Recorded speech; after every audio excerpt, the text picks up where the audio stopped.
రీసెంట్గా 25th central zonal council meeting Varanasi in ఉత్తరప్రదేశ్లో జరిగింది. జోనల్ కౌన్సిల్స్ గురించి చూద్దాం. జోనల్ కౌన్సిల్స్ యొక్క స్టేటస్ ఏంటి? Statutory and advisory body.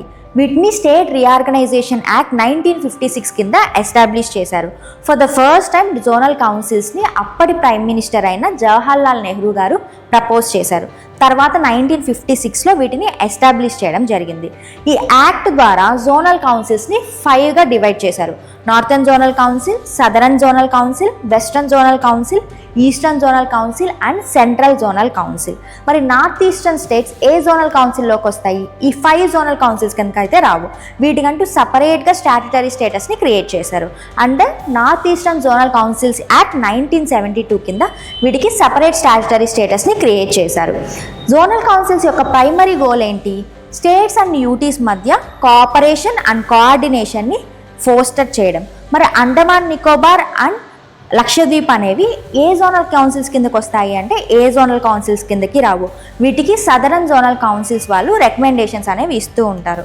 So ఈ జోనల్ కౌన్సిల్స్ యొక్క కంపోజిషన్ చూసుకుంటే union home minister ex officio చైర్మన్గా ఉంటారు. మరి ఎక్స్ అఫీషియో వైస్ చైర్మన్గా ఎవరుంటారు? ఈచ్ అండ్ ఎవ్రీ స్టేట్ యొక్క సీఎంస్ రొటేషన్ మేనర్లో ఎవ్రీ ఇయర్ చేంజ్ అవుతూ ఉంటారు. వీళ్ళతో పాటు 2 ఎమినెంట్ మినిస్టర్స్ మెంబర్స్గా ఉంటారు. సో ఈ టాపిక్ మీద ఉన్న PYQ ఏంటో చూద్దాం. Which of the following statements about zonal councils are not correct? So first statement, the zonal councils are the constitutional bodies. Wrong. It is an statutory body. Second statement, they are established by the States Reorganization Act 1956. Correct statement.